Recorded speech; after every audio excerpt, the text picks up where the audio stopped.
Almeida ने भारत आते ही इसने क्या किया, एक पॉलिसी, एक नीति अपनाई। क्या थी वो? शांत जल की नीति, ब्लू वाटर पॉलिसी।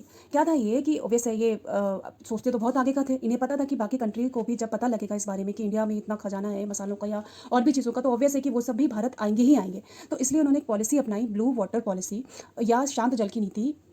इस पॉलिसी के अंतर्गत पुर्तगालियों ने दक्षिण के सारे जलमार्ग पर अपना कब्जा कर लिया कि कोई भी कंट्री अगर और यहाँ पे आएगा तो उनको भारतीयों से नहीं, उनको ये पुर्तगालियों से परमिशन लेनी पड़ेगी। कोई भी अदर कंट्री आ रहा है तो भारत का कोई रोल ही नहीं है इसमें। वो किससे परमिशन लेंगे? वो पुर्तगालियों से परमिशन लेंगे और वो इन सब पर दक्षिण के सारे उस पर कब्जा करके बैठ गया।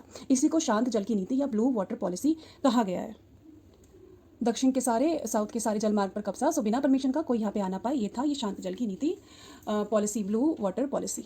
पुर्तगाली पहली व्यापारिक कोठी केरल में खोली थी। पहली व्यापारिक कोठी उन्होंने कहाँ खोली थी? केरल में एक जगह है कोचीन, वहाँ पर उन्होंने पुर्तगालियों ने अपनी पहली व्यापारिक कोठी खोली थी। फिर 1509 में पुर्तगाली अल्फासो डी अल्बुकर्क भारत आया। उसने क्या किया? उसने देखो सबसे पहले आते ही उसने गोवा ले लिया। गोवा अपने कब्जे में कर लिया। सती प्रथा हटाई थी, नॉट परमानेंट, यानी कि कुछ टाइम के लिए सती प्रथा पर बैन लगाया था। बैन लगाने की उसकी खुद का स्वार्थ था, भारतीयों के लिए नहीं, ताकि वो इन स्त्रियों से जो विधवा हो चुकी है उनसे शादी कर सके और भारत में अपनी जनसंख्या बढ़ा सके और अपने जड़ों को मजबूत कर सके। तो ये सबसे पहले इन्होंने ही सती प्रथा का विरोध किया था। वजह कुछ और थी, इनका अपना स्वार्थ था, इंडियन के लिए नहीं था।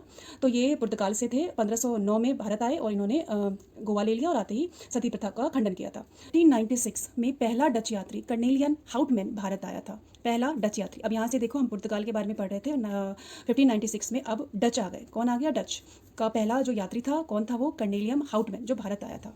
अब पुर्तगालियों को डर लगने लग गया। अब ये आ रहे थे तो भैया धीरे धीरे कब्जा कर रहे थे, तो ये डर गए। जो पुर्तगाली यहाँ पे पहले से थे वो डर गए कि अब क्या होगा।